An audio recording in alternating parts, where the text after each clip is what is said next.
জুলাই সনদ যেটা আপনার ঘোষণা করা হয়েছে, সেই সনদ তৈরি করা সম্ভব হয়েছে। আমাদের দেশনেত্রী বেগম খালেদা জিয়া, যাকে সঙ্গে নিয়ে দীর্ঘকাল এই গণতন্ত্রকে প্রাতিষ্ঠানিক রূপ দেওয়া বা গণতন্ত্রকে পুনরুদ্ধার করা, এই আন্দোলনে আমরা যারা ছিলাম তারা সবাই একসময় জোটবদ্ধ হয়ে আন্দোলন করেছি, কাজ করেছি। এবং সেই সময়ে আপনাদের সাংবাদিক ভাইদের কাছ থেকে সর্বাত্মক সহযোগিতা আমরা পেয়েছি, সেজন্য আপনাদেরকে আন্তরিক কৃতজ্ঞতা ধন্যবাদ জানাচ্ছি।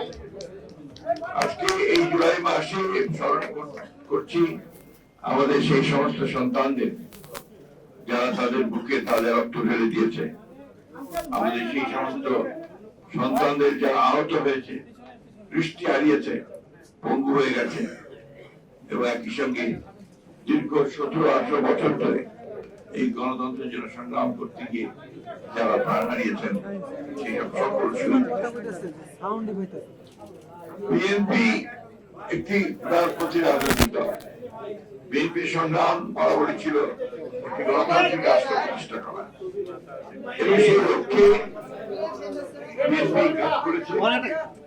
এবং আপনি জানেন যে 17-18 বছরে প্রায় 60 লক্ষ বিএনপি নেতা কর্মীর বিরুদ্ধে মিথ্যা মামলা হয়েছে, 1,35,000 মামলা হয়েছে মিথ্যা মামলা। এই বিএনপি নেতা কর্মী এমপি সহ ইলিয়াস আলী, আপনার নাম শুনছে সবাই, জানেন প্রায় 1700 নেতা কর্মীকে গুম করা হয়েছে, 20,000-এর বেশি নেতা কর্মীকে হত্যা করা হয়েছে। দেশনেত্রী বেগম খালেদা জিয়া 5 তারিখ পর্যন্ত বন্দী অবস্থায় ছিলেন। আজকে প্রধানমন্ত্রী আমাদের নেতা তারেক রহমান, তিনি প্রায় 18 বছর নির্বাসিত হয়ে বিদেশে। এই বিষয়গুলো আপনাদের আমরা সবসময় মনে করতে চাই, মনে করলে আমাদের আন্দোলনটা ছিল, এখানে আমরা পৌঁছতে চাই, সেগুলো চিন্তা করতে পারবো। একটা দীর্ঘ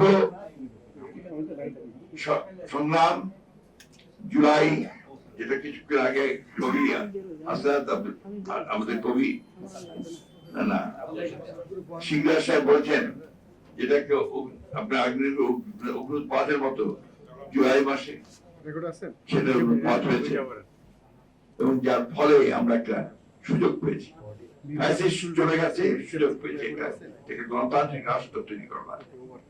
ইন্টারিম গভর্নমেন্ট আমরাই দিয়েছি, অন্য কেউ দেয়নি। সেই ইন্টারিম গভর্নমেন্টের চেষ্টা করেছে তারা তাদের চিন্তা ভাবনার মধ্য দিয়ে এই দেশে একটা গণতান্ত্রিক পরিবেশ সৃষ্টি করবার, এবং একই সঙ্গে যে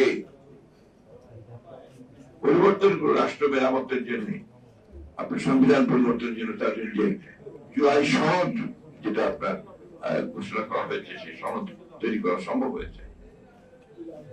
একটা ধারণা আছে যে জুলাই বলা হচ্ছে একটা মহল থেকে যে বিএনপি জুলাই সনদ পালন করছে না, এটা পুরোপুরি ভাবে একটা ভ্রান্ত ধারণা দেওয়ার চেষ্টা হচ্ছে। এটা আমি তীব্র প্রতিবাদ জানাই, কারণ বিএনপি হচ্ছে সেই দল যারা সংস্কারের মধ্য দিয়ে কিন্তু এগিয়ে গেছে। আপনি চিন্তা করেন, একজনের শাসন ব্যবস্থা থেকে বহুদলীয় গণতন্ত্র নিয়ে এসে কিন্তু দলের প্রতিষ্ঠাতা শহীদ president Zia Rahman, parliamentary form government নিয়ে এসে দেশের Khaleda Zia presidential form of government থেকে, তত্ত্বাবধায়ক সরকার আপনার এখানে সংবিধানে সন্নিবেশিত করেছে বিএনপি। যতগুলো আপনার মৌলিক কাজ, এই পরিবর্তনের সংস্কার করার যে কাজ, সে কাজগুলো বিএনপি করেছে। এটা হচ্ছে রাজনৈতিক ভাবে, অর্থনৈতিক ভাবে বিএনপি নিয়ে আসা, আপনার মুক্ত বাজার অর্থনীতিতে যাওয়া, প্রাইভেট সেক্টরকে সামনে নিয়ে আসা, এই কাজগুলো কিন্তু সবই আপনার বিএনপি করেছে। সুতরাং বিএনপি যে একমাত্র করেছেন এখানে, বিএনপির টাস্কটা হচ্ছে এমন যে ধ্বংস হয়ে যাবে, ওখান থেকে বিএনপিকে আবার গড়ে তুলতে হবে। তাই করেছে বিএনপি। যতবার ধ্বংস হয়েছে, রাষ্ট্র ধ্বংস হয়েছে, রাজনীতি ধ্বংস হয়েছে, অর্থনীতি ধ্বংস হয়েছে, বিএনপি সেখান থেকে আবার তুলে ধরেছে। আজকেও কিন্তু একইভাবে প্রেক্ষাপটটা আপনি চিন্তা করেন, একটা 17-18 বছরের একটা ফ্যাসিস্ট শাসন, তারপরে একটা প্রায় 2 বছরের মতো একটি অন্তর্বর্তীকালীন সরকারের শাসন, সেখান থেকে বিএনপি জনগণের ম্যান্ডেট নিয়ে একটা সরকার গঠন করেছে। এমন না যে একটা জোর করে করে ক্ষমতা দখল করেছে, একটা পুরোপুরি একটা নির্বাচনের মধ্যে দিয়ে এসছে। এবং যে জুলাই সনদের কথা বলা হচ্ছে আমরা সবাই জানি, একটু দয়া করে সবাই করে খুলে দেখবেন যে প্রতিটি পাতায় বলা হচ্ছে যে যে বিষয়গুলোতে একমত হবে না যে দলগুলো, যদি সেই দল কেউ নির্বাচিত হয়ে সরকার গঠন করে, তাদের ইশতেহারে যেটা ছিল সেই অনুযায়ী তারা কাজ করবে। আপনি এখন জানেন, করে দেখেন।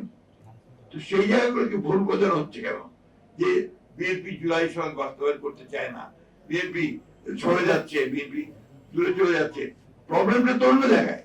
প্রবলেম হচ্ছে যে গণভোট, যেটা কথা বারবার বলা হচ্ছে, সেই গণভোটে যে 4টা কোশ্চেন ছিল, সেই 4টা কোশ্চেনের মধ্যে 3টা কোশ্চেন আমরা একমতই ছিলাম।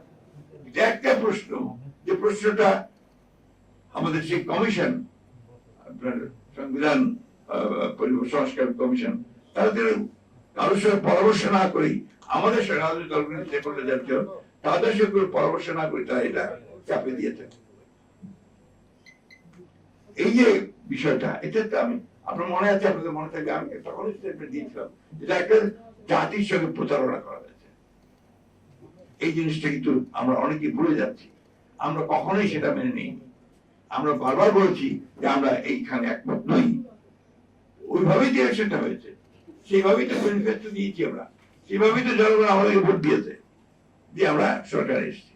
এখন আমরা যখন সরকারে এসে আমরা কিছু চেষ্টা করছি জুলাইয়ের ঘোষণার প্রতিটি অংশ অক্ষর আমরা যেগুলো স্বাক্ষর করেছি আমরা সেটা পালন করতে চাই, এবং শুরু করেছি কাজ। আমরা ইতিমধ্যে অনেকগুলো কাজ হয়েছে।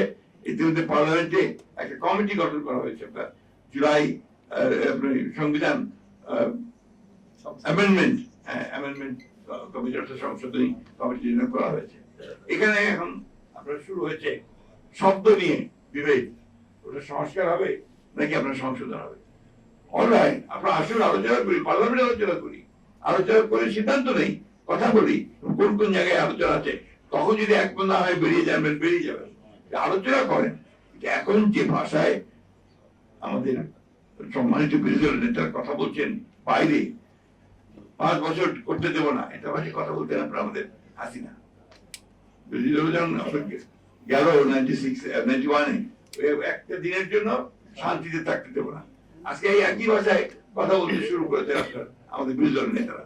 আমরা তাদের প্রতি ভীষণ শ্রদ্ধাশীল, এবং আমরা মনে করি যে গণতন্ত্রকে প্রাতিষ্ঠানিক রূপ দিতে হবে, কার্যকর করতে হবে, বিরোধী দলকে সবচেয়ে বড় ভূমিকা পালন করতে হবে। তারা অবশ্যই সমালোচনা করবেন, অবশ্যই তারা বিরোধিতা করবেন, এবং যে ভুলগুলো সরকার করবে সেগুলোকে দেখিয়ে দেবেন। কিন্তু সেটা পার্লামেন্টের মধ্যে হলেই সেটা আপনার গণতান্ত্রিক পরিবেশটা ঠিক থাকে। দুর্ভাগ্য আমাদের, আমরা সে আগের মতোই আপনার শুরু করেছি যে রাস্তায় নেমে প্রতিবাদ করা, জনমত তৈরি করার চেষ্টা করছি। এটা তো আপত্তি নেই, এটা আপনার গণতান্ত্রিক রীতি, কিন্তু সেটা এমন এক পর্যায়ে যেন না যায় যে পর্যায়ে গিয়ে আপনার এটা একটা সংঘাতের রূপ না নেয়। এটা আপনার অত্যন্ত জরুরি বিষয়। আমরা অবশ্যই নিন্দা জানাই যে সমস্ত জায়গাগুলোতে আপনার একটা ঘটনা ঘটেছে, এটা নিন্দনীয়, এবং এটা অবশ্যই আইন শৃঙ্খলা রক্ষা বাহিনী নিরপেক্ষভাবে তদন্ত করে তার বিরুদ্ধে ব্যবস্থা গ্রহণ করবে, এটা আমরা মনে করি। একটা জিনিস আমাদের